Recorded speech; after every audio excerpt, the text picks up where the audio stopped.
Okay, Pastor Sam here. Thanks for sticking with me through our difficulties. This is part 3.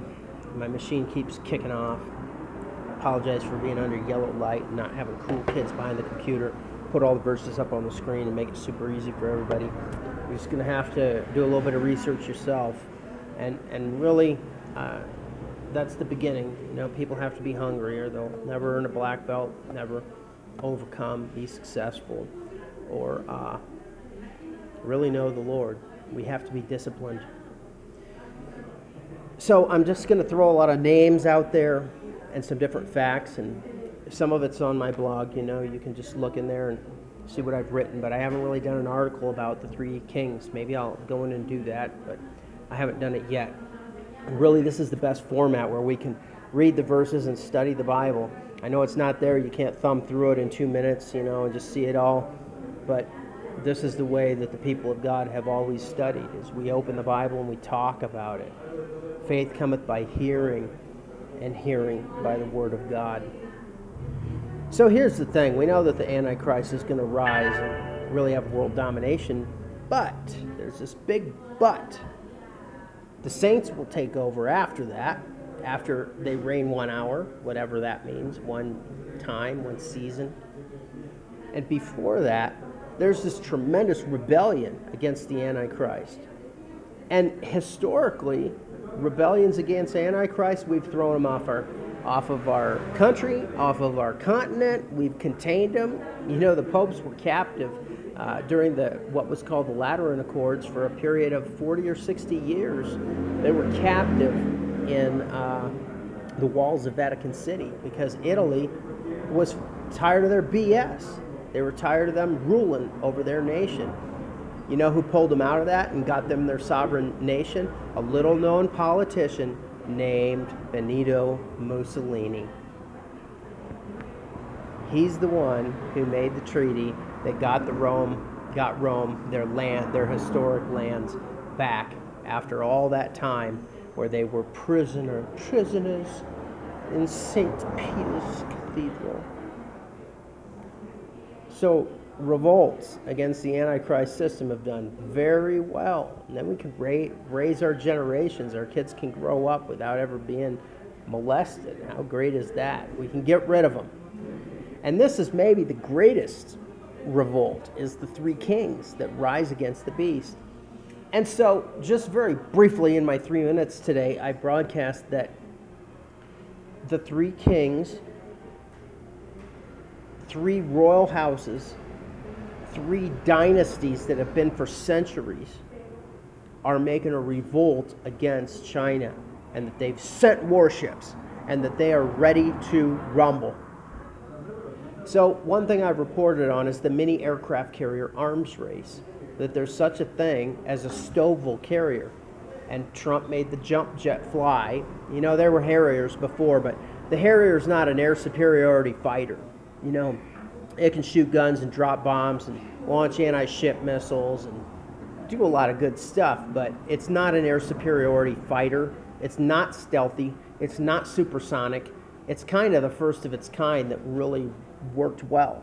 And so with the F-35B working, now these carriers have a really awesome capability to go in and launch aircraft that can evade air defenses, take out military opposing force aircraft fighters, and deliver weapons payload wherever. And they can jump. It's short takeoff. They can actually take off vertically, but with a full load, they need to do a little elephant walk and get some speed up. So, Donald Trump, and I reported on all this, just go down and read my blog. Just look at the history. There's an article called USS Bonhomme Richard Catches Fire. Okay, we all know about this ship that burned for 3 days. Well, this wasn't just a ship, and it wasn't just a cargo ship or a marine landing platform. It was a fully operational Stovall aircraft carrier. Fully operational. One of the few in the world. The Queen Elizabeth wasn't in the sea yet, really ready to go. Hadn't finished sea trials. Did not have aircraft landing on it.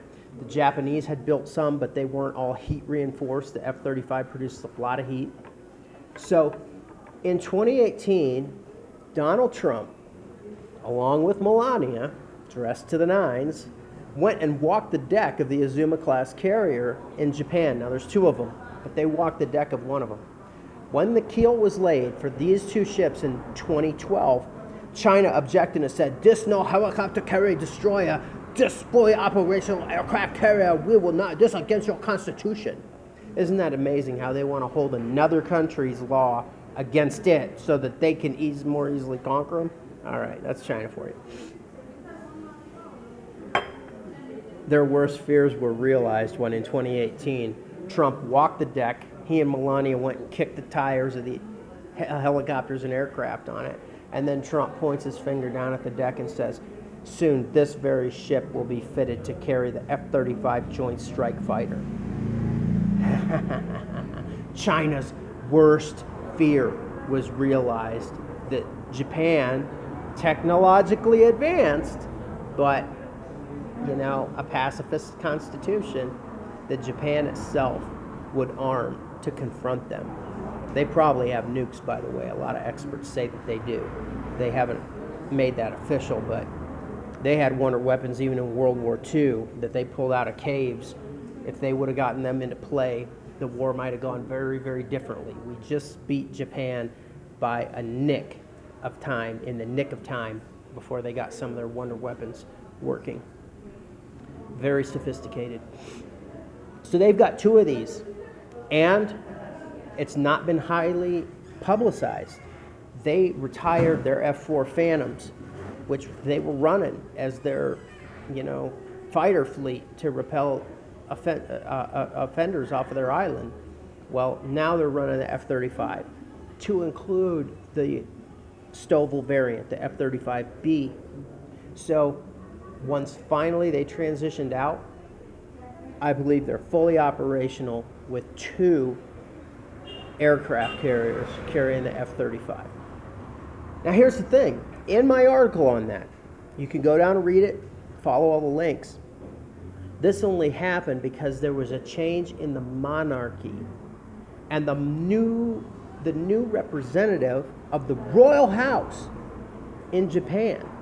Now remember that it was all the emperor in World War II, that he was like a sun god. The people believed that their emperor was divine.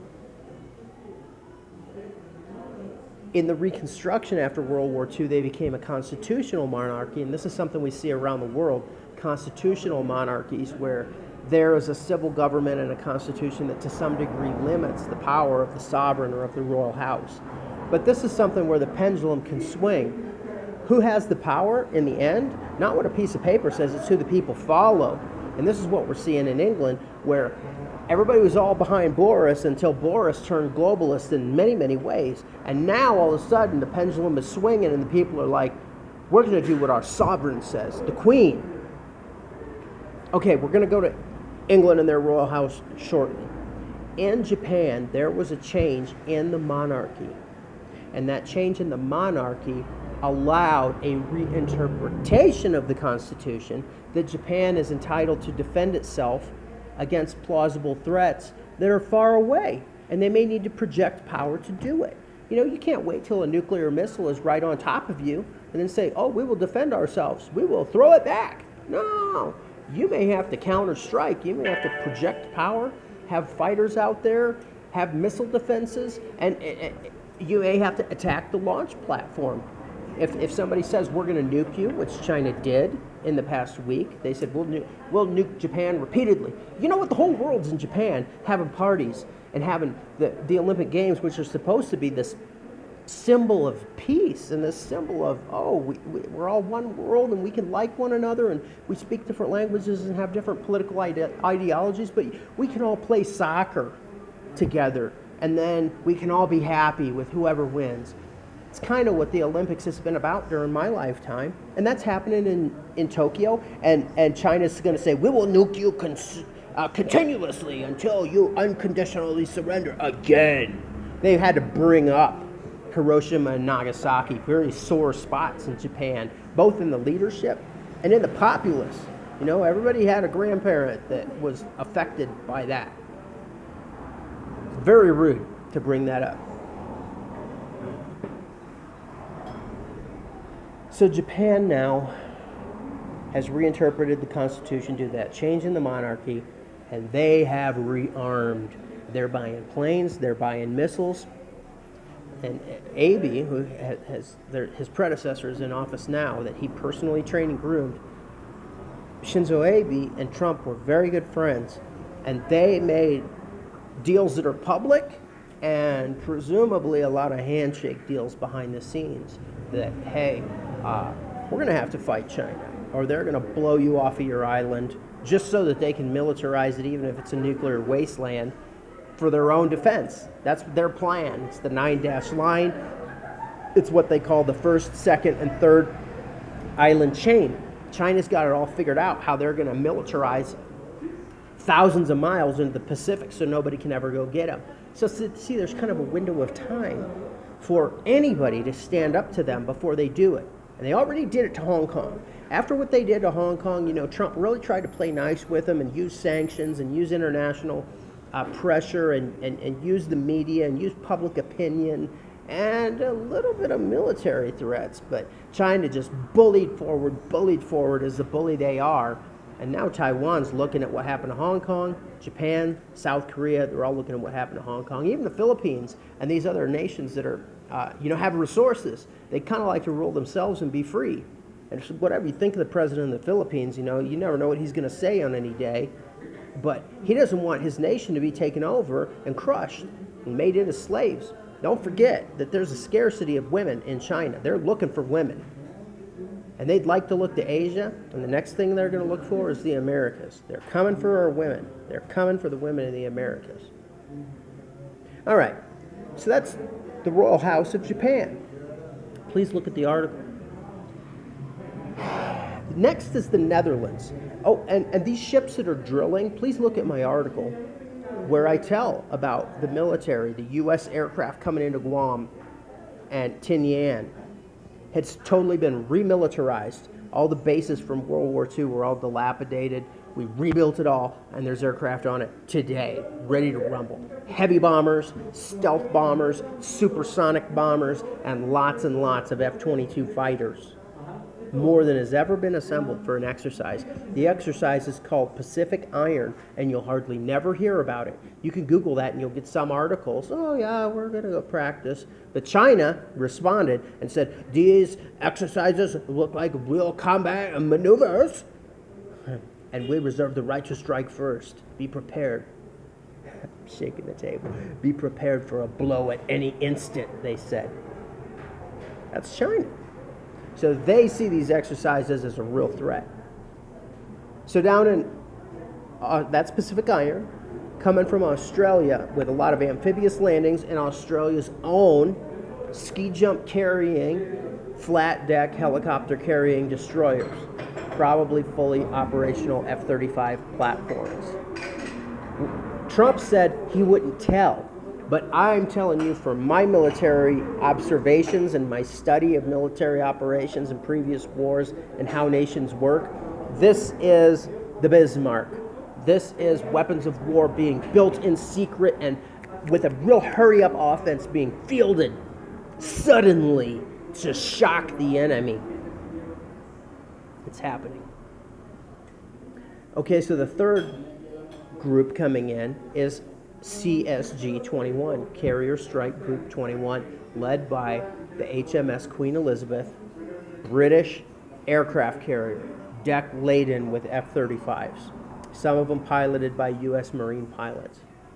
So these are all the nations involved. And the next nation involved is the Netherlands. Now, the king of the Netherlands is Willem-Alexander. And Willem-Alexander is a descendant of the great William of Orange. This was a mighty Protestant king. He married Mary, the English daughter of the English King James II, and she was heir to the throne of England. Her father was a Catholic. So in England, these wars went back and forth, Catholic and Protestant. You had Bloody Mary that persecuted the Protestants. Then you had other On the other side, you had people like Oliver Cromwell, the Lord Protector, who went out and hunted priests, Catholic priests in the countryside, and put them to death. And so there were blood purges on both sides. Something that the United States has been spared.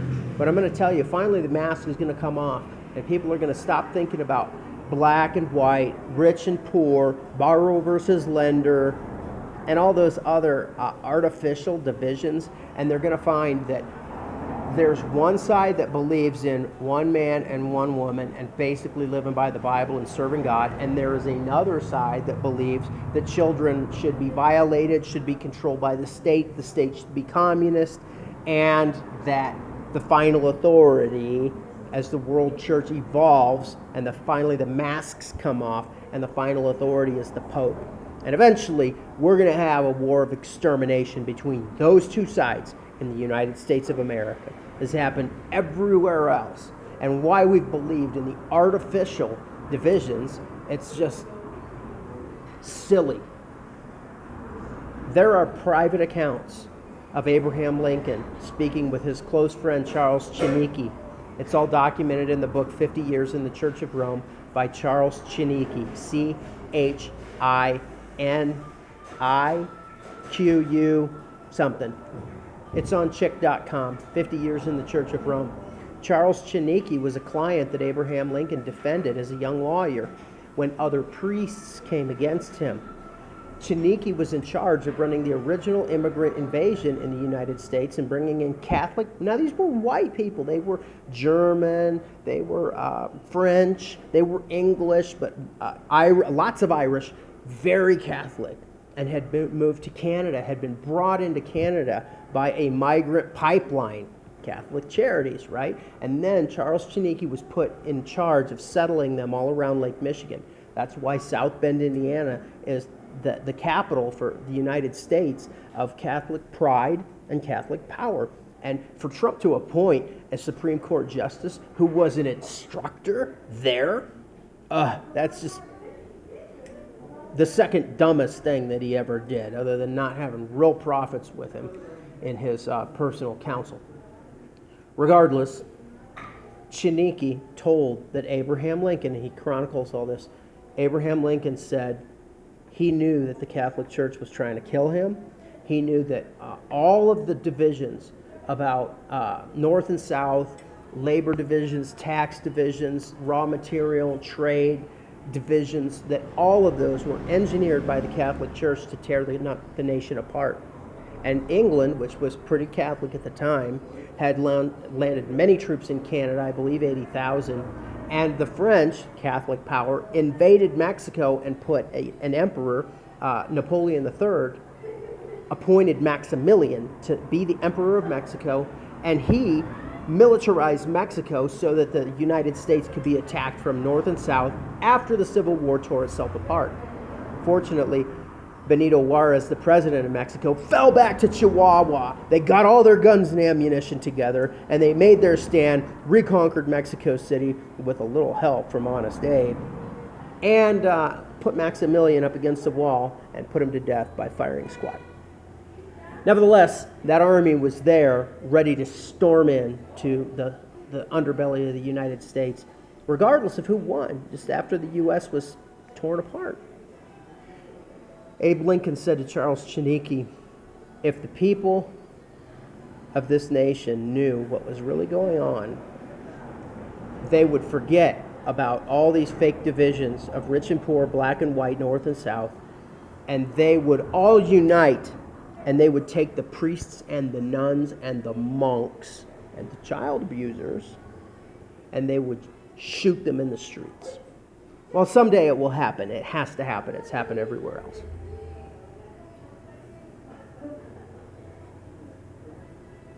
It was happening in England when William of Orange was king of the Netherlands, a small kingdom up against the English Channel that was, the Spanish call it the Spanish lowlands, Los Países Bajos Españoles. It's the Spanish lowlands, and Spain ruled that repeatedly over the centuries, so they always wanted it back. William of Orange had enemies in that. But here's the thing. Because Mary had quite a right, his wife, his queen, had a right to the English throne, James II, he was going to just kick the bucket someday, but finally he produced a male heir. And then it was like, oh, if James dies, then the Catholics will put this infant on the throne and will never purge our nation, and will always be ruled by the harlot who reigns over the kings of the earth. So England made an invitation to William of Orange to invade England. And high officials in business, finance, in the government, and in the army wrote him a letter. These are the Magnificent Seven. They wrote him a letter and signed it.